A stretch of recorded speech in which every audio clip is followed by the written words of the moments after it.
Queens of the World. Lady Jane Grey, the 9 Days Queen of England. Thank you to Magellan TV for sponsoring this video. Henry VIII's only son, Edward VI, died tragically young. On his deathbed, he signed a new will, surpassing his rightful heir, his Catholic sister Mary, and making his cousin, 16-year-old Protestant, Lady Jane Grey, the new queen. The reluctant teenager sat on the throne for only 9 days before the people rallied behind Princess Mary. Once she claimed her birthright, Queen Bloody Mary had her cousin beheaded in the Tower of London.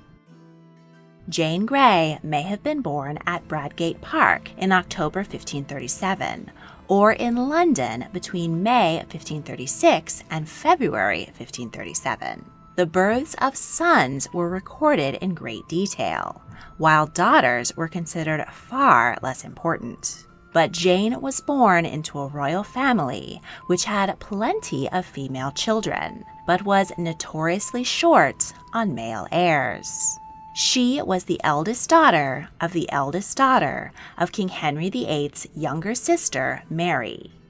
Her grandmother, a famous beauty, had been briefly wed to King Louis XII of France. After his death, she eloped with an Englishman, Charles Brandon. The king was furious, as he had wanted to marry her off to another old man, but he loved his sister, so decided not to have Charles beheaded. Instead, he levied a hefty fine, which impoverished the newlyweds. They were poor but happy, and most importantly for our story, English. The Brandons had 4 children, 2 sons and 2 daughters. Their firstborn son died in infancy, but their second, Henry Brandon, had a slim but real possibility of becoming king. He was born when his uncle Henry VIII had only one living legitimate child, Princess Mary, and Queen Catherine of Aragon, at 38, was unlikely to bear any more children. Henry could not comprehend handing his throne to a daughter, and as he had no sons, the next in the line of succession were the descendants of his only living siblings, his 2 sisters. His elder sister Margaret had married King James IV of Scotland, but Henry was at war with the Scots, so he wrote Margaret's offspring out of his will. But as the Brandon children were English, the king favored them. During his lifetime, Henry Brandon was the only person in the line of succession who was both male and English. But alas, he died at the age of 10. This left only his 2 sisters, Frances and Eleanor. They grew up close to their cousin, Princess Mary, and visited the royal court often, though they were the poor relations. Frances in particular reveled in education and became deeply ambitious to improve her station. Henry VIII divorced his first wife and declared his daughter, Princess Mary, illegitimate. He then married Anne Boleyn, but when she produced only a daughter, Elizabeth, the king had Anne beheaded and Elizabeth declared illegitimate as well. At this point, there was a real chance that if the king didn't manage to have a son, the crown could end up on Frances's head. At 16, she married equally ambitious Henry Grey. Their first child was a son, but he died shortly after birth. She then had 3 healthy daughters, Jane, Catherine, and Mary. Within a year of Jane's birth, Henry VIII's 3rd wife, Jane Seymour, finally gave birth to the long-awaited male heir, Edward. The baby prince was healthy and was expected to inherit the throne, thus dashing any chances Frances had at becoming queen. Nonetheless, Frances had great ambitions for her daughters, especially the eldest, Jane. Most Tudor parents were extremely strict, but Frances was on another level. She expected perfection and was demanding and domineering. Jane's meekness, quiet nature, and unassuming manner irritated her mother, who sought to harden her with beatings and punishment. Jane did receive an outstanding humanist education. Her parents hired the future Bishop of London to educate her in Latin, Greek, Hebrew, and Italian. This investment would typically have been spent on a son if the family had any, and Jane was far more lettered than most noble girls of her time. She took to academics with joy and much preferred spending the day in the library reading Plato than going outside to ride or hunt. The Grey family had taken to Protestantism with fervor, and young Jane corresponded with some of the great religious reformers of the time. Frances became friends with the king's sixth and final wife, Catherine Parr, also a devout Protestant and a highly educated woman. She secured 13-year-old Jane a position at court as a maid of honor to the Queen. Jane admired Catherine and grew very close to her, seeing her as a second, kinder mother. When Henry VIII died in 1547, his will left the throne to his 9-year-old son, Edward VI. Next in the succession, he reinstated his two daughters, Princess Mary and Princess Elizabeth, though they were still legally illegitimate. Henry officially struck the Scottish line of his sister Margaret out completely, but provided that if his children didn't have offspring, then the crown would pass to the descendants of his younger sister, Mary. Catherine Parr married Thomas Seymour, and Jane Grey moved with her to Sudley Castle. There she spent time with her cousin, Princess Elizabeth, who was also under the care of the Dowager Queen. Jane stayed by Catherine's side through her pregnancy, childbirth, and death from childbed fever.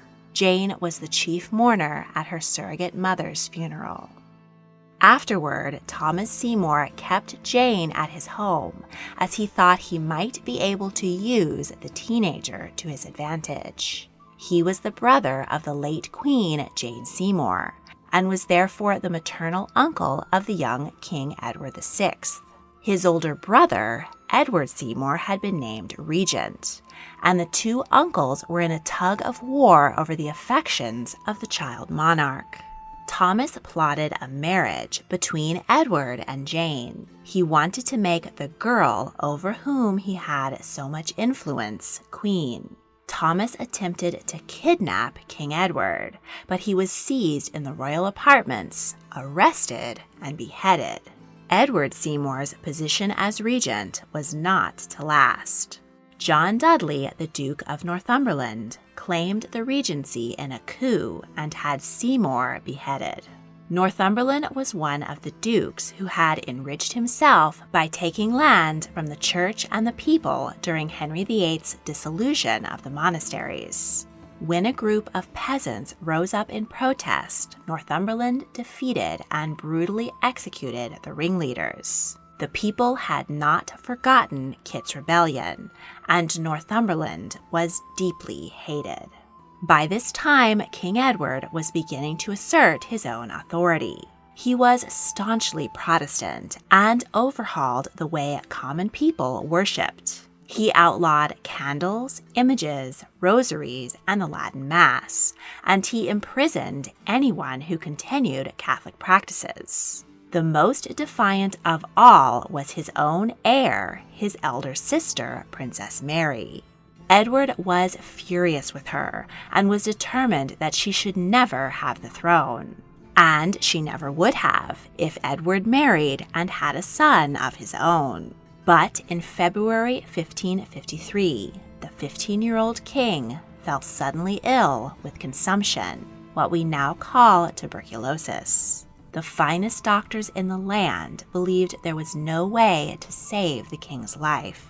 Princess Mary was closer to the throne than ever before. For Edward, a return to Catholicism spelled the spiritual ruin of the nation. And for his counselors, who had long ago seized church land, it spelled financial ruin. So Northumberland encouraged the ailing king to sign a new device for the succession. The act passed over Princess Mary on the grounds that she had been declared illegitimate. For the same reason, Princess Elizabeth, though Protestant, would also have to be passed over. So that meant the throne must go to his cousin Frances and her 3 daughters, Jane, Catherine, and Mary. But Edward, like his father, couldn't possibly comprehend a woman inheriting the throne. So instead, he bequeathed the crown to Frances's heirs male, who didn't yet exist. The Grey daughters were hastily married off in the hopes that one of them would bear a son before the king's death. 12-year-old Catherine was wed to the son of the Earl of Pembroke. Mary, only 8, was betrothed to the middle-aged and disfigured Baron of Wilton. The greatest prize, 16-year-old Jane, was married to Northumberland's own son, 18-year-old Guilford Dudley. When first informed of her betrothal, Jane refused, but her father struck her several times, making it clear that she had no choice in the matter. In May, Jane and Dudley were wed in a ceremony fit for a king and queen. King Edward was too ill to attend, but he issued a royal warrant providing fine clothes for the wedding party, jousts, masks, and the attendance of foreign ambassadors. The king's health continued to fade fast, and it became clear that there would not be time for Jane to become pregnant and deliver a bouncing baby boy. Edward would have no choice but to settle for a woman inheriting his throne. On his deathbed, he changed the device of the succession. At Northumberland's request, he passed over Frances and changed the wording of who would get the crown from the Lady Jane's heirs male to the Lady Jane and her heirs male. And with that stroke of the pen, he changed his cousin's fate. Edward died on the 6th of July, 1553. Age 15.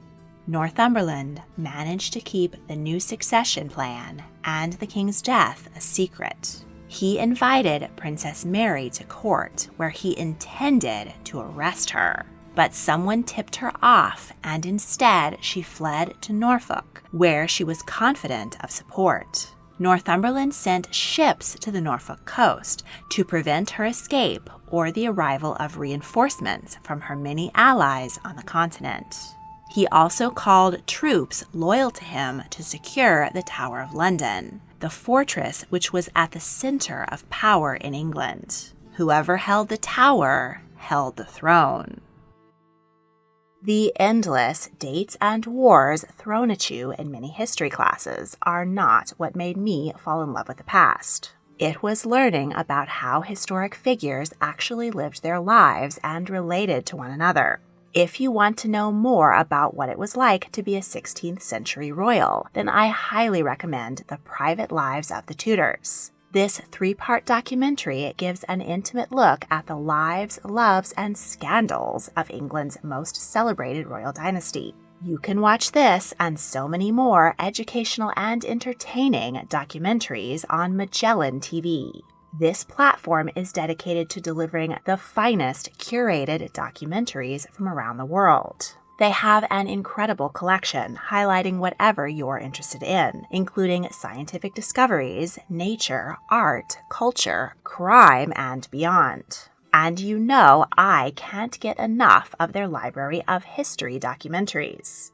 2 other series I have thoroughly enjoyed are She-Wolves, the Early Queens of England, and Secrets of the Castle. Click the link in the description to get a free 30-day trial to watch The Private Lives of the Tudors and all the rest of Magellan TV's extensive collection of over 3,000 documentaries.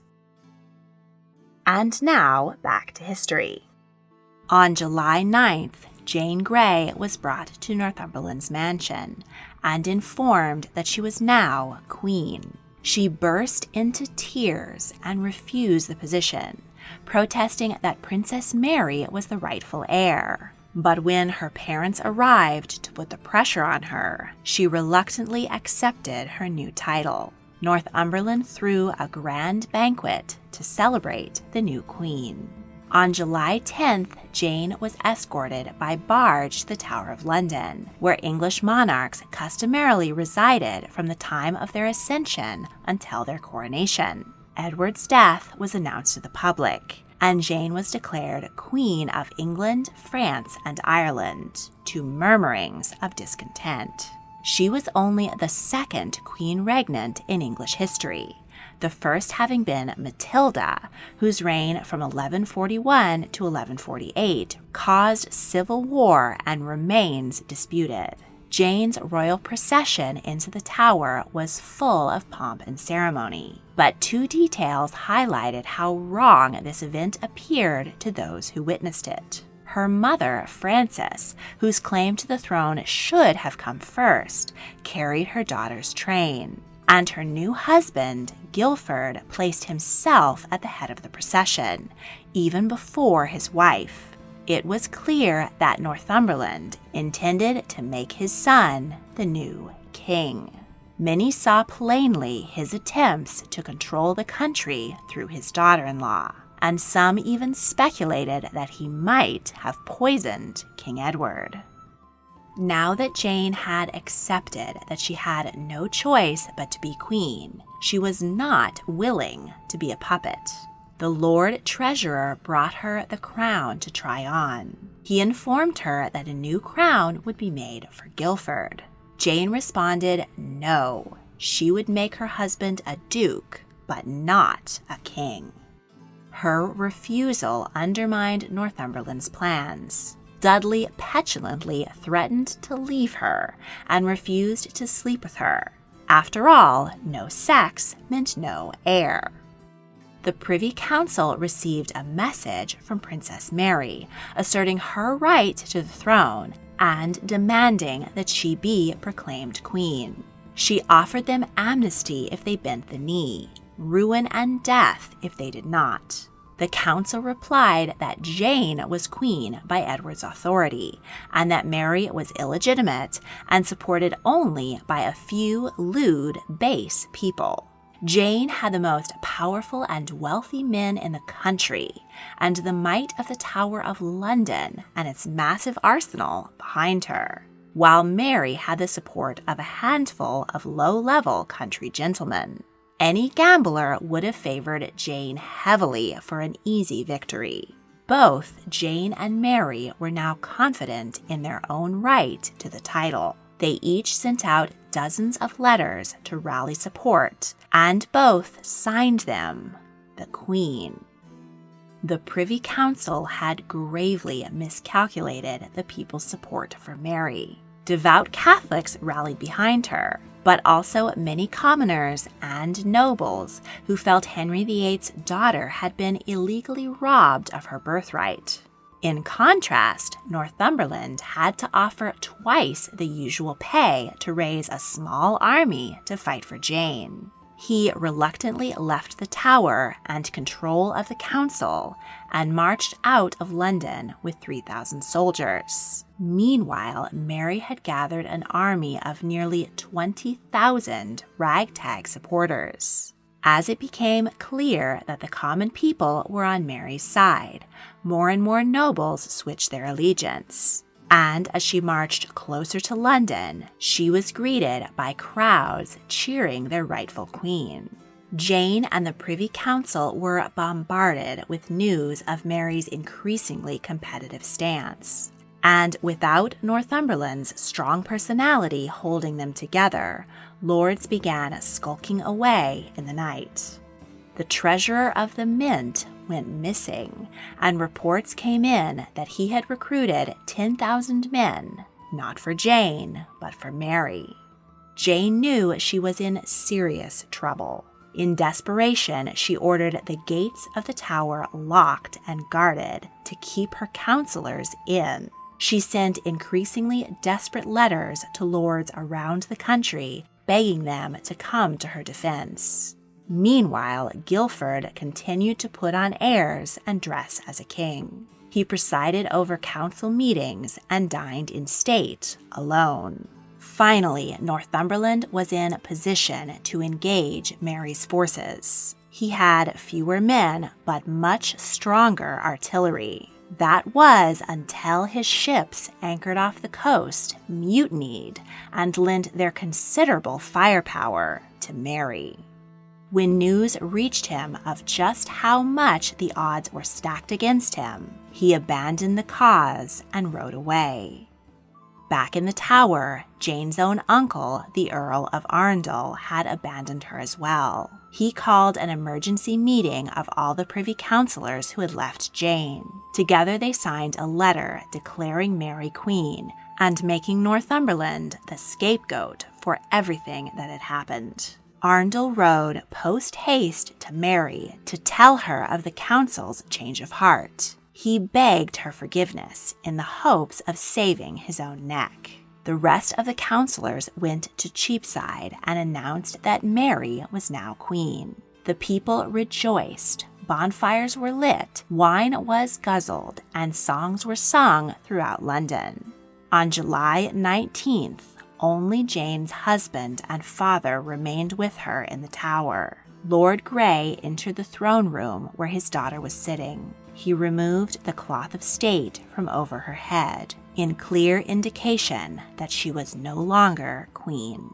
There was no anger, no tears. Jane had never wanted the throne, and she said she would give it up as gladly as she had accepted it. She asked, rather naively, "Can I go home now?" But rather than her nightmare coming to an end, it had only just begun. Jane, Dudley, and Henry Grey were escorted from the royal apartments to another, much less glamorous part of the Tower, the jailhouse. Northumberland, who had so nearly taken control of England, was arrested by Arundel. On his cart ride back to London, he was pelted with stones. On the 3rd of August, Queen Mary, dressed head to toe in purple velvet, gold, and jewels, rode triumphantly into London to take control of the Tower. Cheering crowds lined the streets. She recognized that Jane had been a political pawn, and she did not wish to execute her cousin. Jane's mother Frances pled with her childhood friend, Mary, that her husband and daughter had been led astray by Northumberland. Henry Grey was pardoned and set free. Northumberland, in desperation, converted to Catholicism, but that didn't buy him the Queen's mercy. He was beheaded on August 22nd, in front of a massive, jeering crowd. Jane and Guilford remained locked up in separate parts of the Tower, while Mary's advisors pressured her to dispose of her former usurper. On November 13th, Jane was led out of the Tower and walked a mile through the streets of London to the Guildhall where she was put on trial. The court began with a Catholic liturgy. Jane, dressed in black, held a Protestant prayer book. She sat calmly as the charges against her were read. Multiple documents she had signed, Jane the Queen, were used as proof of her treason. She pled guilty and was sentenced to burning at the stake or beheading at the Queen's pleasure. Mary continued to put off signing the death warrant. Jane was family, and she might have even pardoned her and allowed her back at court. But the cousins still had one big conflict. Jane would not convert to Catholicism at any cost. Mary's first priority as queen was to undo all the Protestant reforms her father and brother had made. Laws were reversed, and Mass and the Latin prayer book were reintroduced. Mary, already 37, was desperate to wed and give birth to a Catholic heir who would keep the country on the path of righteousness. She fell in love with the portrait of her cousin, King Philip II of Spain. Philip was preparing to come to his bride, but he was scared off by a new uprising in Jane's favor. Protestant Sir Thomas Wyatt raised 4,000 men in an attempt to remove Mary from the throne. The rebels were defeated easily by the crown's forces, arrested and hanged. Henry Grey was discovered to be one of the rebels, thus sealing his daughter's fate. As long as Jane lived, she would be a rallying point for Protestant rebels. So Queen Mary signed her cousin's death warrant. During their 7 months of incarceration, Guilford carved his wife's name into the stone wall of his cell. When he was informed that he was to die in 5 days, he requested to see Jane one last time. But she refused, answering that it would only increase their misery and pain, and that they would shortly meet again in the afterlife. On February 12, 1554, Jane watched from a window as her husband was led to the scaffold, where many gentlemen waited to shake the hand of the erstwhile king consort. When the axe struck him, she exclaimed, "O Guilford, Guilford." Next, Jane was brought to the scaffold. She was composed and brave, even at the sight of the axe and her husband's decapitated corpse. She gave a short speech confessing her guilt in accepting a throne that was not rightfully hers. According to legend, she asked the executioner, "Will you take it off before I lay me down?" referring to her head. To which he answered, "No, madam." Once blindfolded, Jane was unable to find the block with her hands, and in a moment of panic she cried out, "What shall I do? Where is it?" A witness came forward and helped her to find her way. With her head laid down on the block, Jane spoke the last words of Jesus Christ, "Lord, into thy hands I commend my spirit." And the 16-year-old, 9 days queen, lost her head. Jane and Guilford were buried together, along with other victims of the Tower of London, in the chapel of St. Peter ad Vicula. Her father, Henry Grey, was beheaded 11 days later. Her mother, Frances, was granted a pardon and lived at court with her surviving daughters, Catherine and Mary. Though Jane remains disputed as a Queen of England, her innocence and bravery in the face of such overwhelming forces, and her tragic demise, made her a Protestant martyr and have elevated her brief life to the stuff of legends. Queen Mary I went on to a brutal, bloody, tragic, and short reign of her own, which will be the subject of next week's video. Don't want to wait to see the next episode? Patrons get exclusive early access to almost all of my multi-part series on Patreon early. If you would like to become a patron and help me make more fascinating history videos, check out the link in the description. Thank you for watching.